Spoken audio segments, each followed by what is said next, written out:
Merhaba arkadaşlar, PES Sevenler Birliği kanalına hoş geldiniz. eFootball 2023'ün sonuna geldik arkadaşlar. Bugün eFootball 2023'te son gün. Oyunda birçok şey, eFootball Ligi dışında her şey bugün sona eriyor arkadaşlar. Mağazadaki futbolcular devam ediyor. Bir de eFootball Ligi devam etmekte. Peki bizleri bu birkaç gün içerisinde neler bekleyecek? Yarın oyun bakıma giriyor. Bu sefer bakım uzun sürecek. Oyun pazartesi, salı, çarşamba günü bakımda olacak. Perşembe Türkiye saatiyle 11'de açılması bekleniyor ama genelde bu bakım daha da uzun sürebiliyor. Hatta oyun açılıp kapanabilir. Konami dedi ki ülkelere göre değişik saatlerde oyunu açabilirim. Örneğin Perşembe günü 10'da Japonya'da açılabilir ya da 11'de. Bir saat sonra başka bir ülkede, başka ülkelerde ya da kıtalara göre farklı şekillerde oyunu açabilirler. Fakat bu güncelleme geçen senelerdeki gibi olmayacak. Geçen senelerde mobilde elimizdeki oyuncular normal kartına dönüşürdü. Fakat Konami bu sene dedi ki aynen aktarılacak. Hatta oyuncu göstereceğim arkadaşlar. Herhangi bir normal kartına dönüşme durumu olmayacak. Konsolda ise PlayStation'da, Xbox'ta ya da bilgisayarda oynadığımız zamanlarda geçen senelerde her sene sıfırdan başlanıyordu. Fakat bu sene eFootball oyunuyla birlikte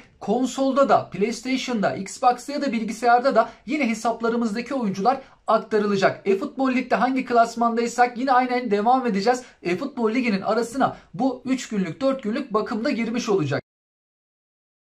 Peki bu eFootball 2024 güncellemesiyle birlikte bizleri neler beklemekte, ne tür değişimler olacak? Tek tek onlara baktığımızda güncelleme ile alakalı mesajlar. Bakım yarın sabah oyun kapanacak. Pazartesi, salı, çarşamba bakım. Perşembe günü ülkelere göre açacaklar. Eğer bir aksilik olmazsa bizde 11 ama genelde aksilik olmakta. Erken açabilirler, geç açabilirler. Açılıp oyunun çökme durumu da yaşanabilir arkadaşlar. Özellikle de güzel şeyler gelirse çok fazla kişi oyuna gireceği için çökme durumları yaşanabiliyor. Umarız bir aksilik yaşanmaz.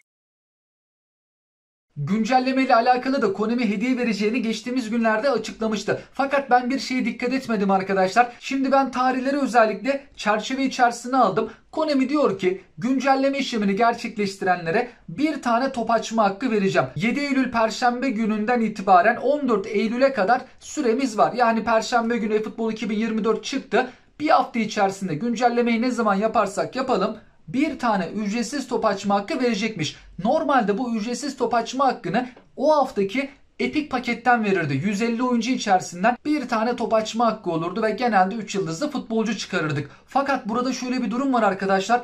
En son cümleye bakalım. Konami diyor ki tesadüfi anlaşma güncelleme yayınlandıktan sonra 19 Ekim'e kadar kullanılabilir. Demek ki bu Perşembe gelecek Epic paketle alakalı bir top açma hakkı olmayacak arkadaşlar. Yani biz güncellemeyi gerçekleştirdik Perşembe günü. Ona özel bir paket olacak. Bir tane ücretsiz top açma hakkını orada kullanabileceğiz. Son tarihte 19 Ekim. Sadece bir tane. Belki şu an giren Epic paket var ya arkadaşlar. Ondan da bir tane ücretsiz top açma hakkı verebilirler.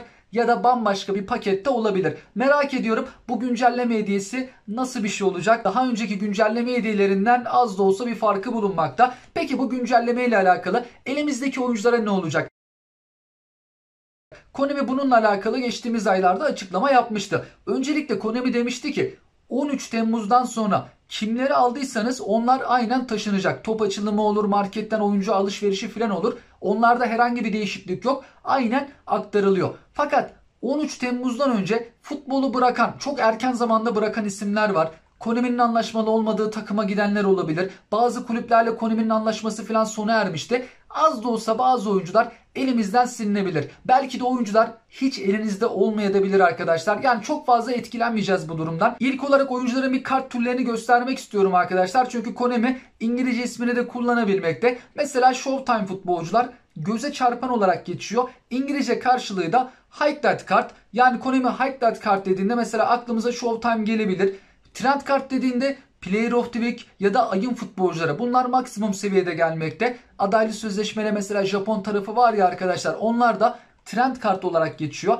Club Selection'larda yine Manchester City örneğin bu hafta var. Bu tarz paketlerde Highlight göze çarpan olarak geçmekte. Şimdi bunları da şundan dolayı dedim. Konami çünkü kart türü olarak İngilizce ismini yazıyor. Oyunda silinecek kartlardan bir tanesi Pique'nin normal kartı. Pique aylar önce futbolu bıraktı. Yani yılbaşından önce bırakmıştı galiba. Ama elinizde Barcelona kartı olabilir.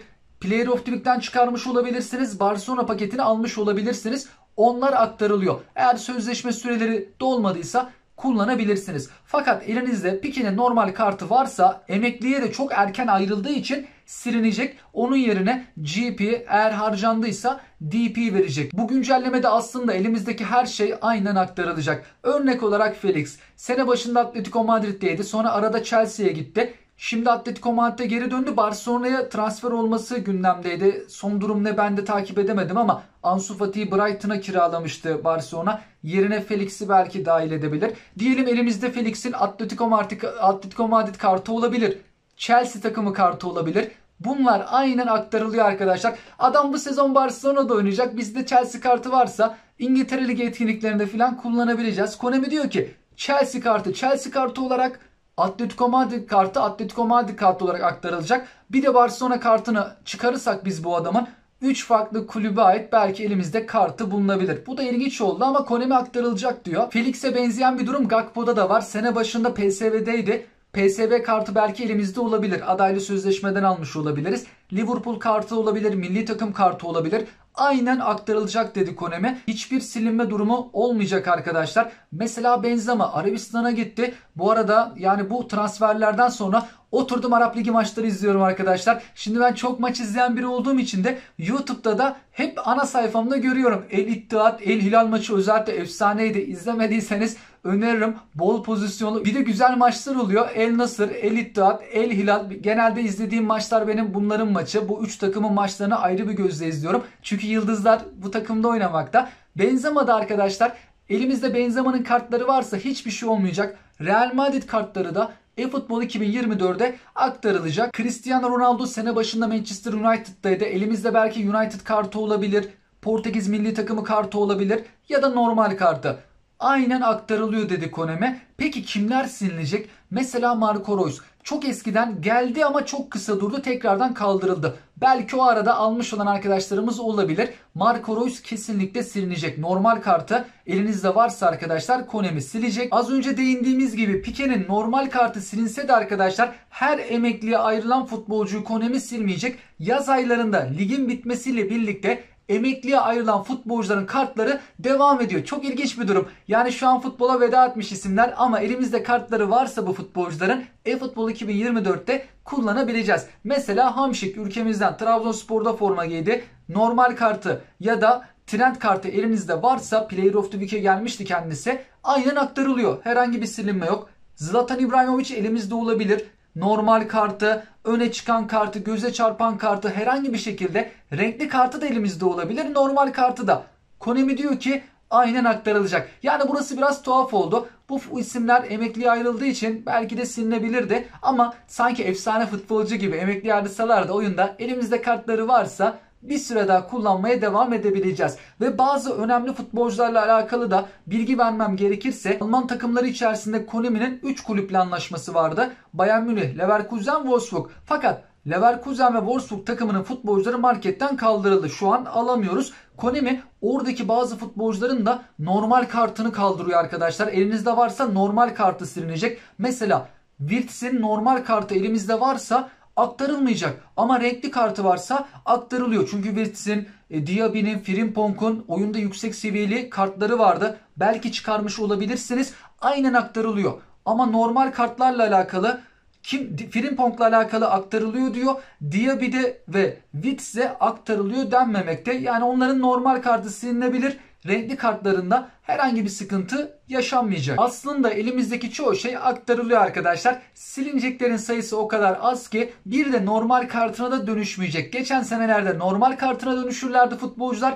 Öyle bir durumda olmayacağını söyledi Konami. Aynen takımını bile değiştirmeden aynen aktarıyorlar. Fakat burada şöyle bir durum var. Elimizdeki futbolcuların sözleşme sürelerine dikkat etmek lazım. Bir yılı dolanları pek kullanamıyoruz. Onları ancak sileriz ya da uzmanlık aktarımında kullanabiliriz. Çünkü sözleşme yenileme bileti de elimizde az bulunmakta. Onları da belki epikler için, belki showtime'lar için ilerleyen zamanlarda kullanabiliriz. Konami oyuncuları silmese de, normal kartına dönüştürmese de bu bir yıllık sözleşme süreleriyle birlikte aslında bir yıl sonra oyuncuları kullanamaz hale getiriyor. Oyunda da şimdi bugün çoğu şey bitiyor. E-futbol ligi dışında ve mağazadaki futbolcular dışında. Etkinliklere baktığımızda bugün son günü. Maç biletinde eğer en az 50 maç oynamadıysak arkadaşlar, bugün tamamlayabiliyorsak tamamlayalım. Çünkü burada en az 50 maçı oynayanlara Konami demişti ki eFootball 2024'te 300 eFootball parası vereceğim dedi. Perşembe günü vermesi gerekiyor. En az 50 maç kısmına kadar geldiysek Perşembe günü büyük ihtimalle 300 eFootball parasını hesaplarımıza yatıracaklar. Elimizdeki adaylı sözleşmelerin son sürelerine ve eFootball puanların da kalan sürelerine dikkat etmemiz lazım. Oyun şimdi pazartesi, salı, çarşamba bakımda olacağı için eğer bu tarihlerde bitecekler varsa kullanmamız gerekiyor. Perşembe bitecekler varsa da orası biraz riskli. Belki oyuna giremeyebiliriz. Bakım geç bitebilir. Onunla alakalı isterseniz kullanım yapabilirsiniz. Eğer perşembe akşamı falan bitiyorsa süresi riske girip bekleyebilirsiniz. Benim bir hesabımda 7 Eylül'de adaylı sözleşmemin birisi doluyordu. Hatta geçen videomuzda da ben kullandım arkadaşlar. Dedim ki o hesapta belki giremem oyuna. Boşu boşuna da silinmesin. Bugün oyuncu paketlerinin de son günü. Perşembe bir girdiğimizde karşımızda hep yepyeni paketler olacak. Pazartesi gelen Manchester City takımının da bugün son günü. Bedava Epic hediyeleri vardı her gün oyuna girdiğimizde. Bugün bitiyor arkadaşlar. Perşembe günü güncelleme hediyesine acaba burada mı verirler? Ya buradan değil de böyle Epic'ler içerisinde bir paketten keşke verseler. İnşallah her çıkaramayan arkadaşlarımız da bugünkü top açılımında çıkarmışlardır. Çünkü her hesap ne yazık ki epik futbolcu çıkaramamakta. Benim bazı hesaplarımda bile kaç tane top açılımı gerçekleştirdik. Epik çıkmayanlar var. Bazı hesaplara ise 8 günde 3 tane epik çıkardığımız var. İnşallah epik çıkaramayan arkadaşlarımız da bugün en azından son top açılımında epik futbolcu çıkarırlar. Pazartesi günü klasmanın yeni aşaması başladı. Araya bir bakım girecek. Şimdi 3-4 günlük oyun kapalı. Sonrasında kaldığımız yerden devam edebileceğiz. 28 Eylül'e kadar da bu klasmanda maçlar oynamaya devam edebiliriz. Bir de dikkat çeken bazı dizilişlere bakalım arkadaşlar. En son yine eFootball 2024 ile alakalı 2 tane önemli konuya değinmek istiyorum. Dizilişlere baktığımızda 5-1-2-2 dizilişi, fakat burada ofansif orta sahalar ileride. Tıpatıp bu dizilişe sahip başka bir takım bulunmuyor. Bu takımda Vietnam takımı, adı Hoang An Gia Lai FC, böyle çok değişik bir takım ismi var. Peki biz bu takımı oyunda nerede bulabiliriz? AFC Şampiyonlar Ligi'nde bulabiliyoruz. Bu tarz bir diziliş denemek isterseniz, şimdi burada ofansif orta sahalar geride olsun dersek oyunda çok takım var. Mesela böyle.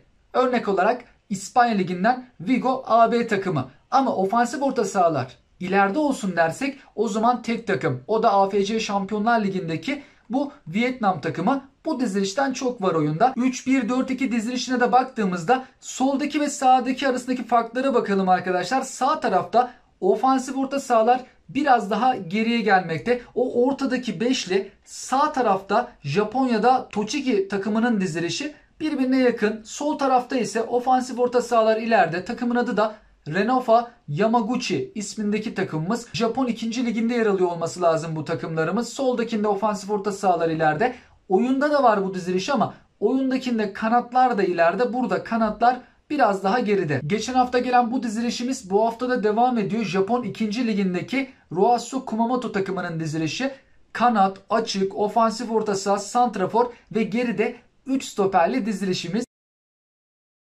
Son olarak arkadaşlar 2 önemli konuya değinelim istiyorum. Bir arkadaşımız yorumlarda yazmış da sizlerle ben de paylaşmak istedim. İlerleme puanlarını şu an biz ücretsiz olarak sıfırlayabiliyoruz. Arkadaşımız demişti ki ya şimdi oyun kapanmadan önce ilerleme puanlarını ben sıfırlasam eFootball 2024'e geçtiğimizde de o zaman mı oyuncularımı güçlendirsem diye. Ama şöyle bir durum, Konami demişti ki, bu Konami'nin resmi açıklaması arkadaşlar. Ne zaman dedi? 8 Haziran tarihinde bu açıklamayı yapmış. 28 Eylül tarihine kadar ilerleme puanlarını sıfırlama ücretsiz olacak dediler. Yani şimdi Perşembe günü eFootball 2024 çıktığında biz yine ilerleme puanlarını Eylül sonuna kadar ücretsiz bir şekilde sıfırlayabileceğiz. Ve Konami'nin ikinci önemli açıklaması vardı ki takım oyu tarzı ustalıklarını kaldıracağını söyledi. Şimdi özellikle de normal kart ve bazı epiklerde eski futbolcularımızda bu sorun var. Top çevirmesi 80, hızlı kontra atağı 60, uzun topu 50. Ya bizim oynadığımız takım oyu tarzı düşük olabiliyor. Onu yapıyoruz, öteki tarafı düşük kaldı. Takım oyu tarzımızı değiştirmek istiyoruz, sonra bir daha oyuncuyu sıfırlayalım. Bunları kaldıracağını söylemişti Konami. İstediğiniz oyun tarzıyla oyuncularla oynayabilirsiniz dedi. Ama biz oyunculara takım oyun tarzı bastıysak o ilerleme puanları ne olacak? Konami dedi ki eğer siz takım oyun tarzı bastıysanız onu ben geri vereceğim size dedi. İlerleme puanlarını da sıfırlayabiliyoruz Eylül ayı sonuna kadar. Ondan dolayı Perşembe günü eFootball 2024 çıktıktan sonra takım oy tarzları sorunu da artık ortadan kaldırılacak. Yeni sistemi göreceğiz arkadaşlar. Eylül sonuna kadar elimizdeki oyuncuların güçlendirilmesini, fullenmesini tamamlayabiliriz. Yani bunun için zamanımız var. Konami'nin resmi açıklamasıydı bu. Herhangi bir değişiklik de yapmadılar. 3 günlük bakımdan sonra Perşembe günü eFootball 2024'ü göreceğiz arkadaşlar. Konami eFootball 2024 ile alakalı erkenden görüntü paylaşmaya da bilir. Perşembe günü oyuna girdiğimizde de görebiliriz. Eğer olur da paylaşırsa ben de sizlerle hem paylaşıp hem değerlendirmesini birlikte yapmayı çok isterim. Tüm bunlarla alakalı sizler de yorum ve görüşlerinizi bizlerle paylaşabilirsiniz. Hoşçakalın.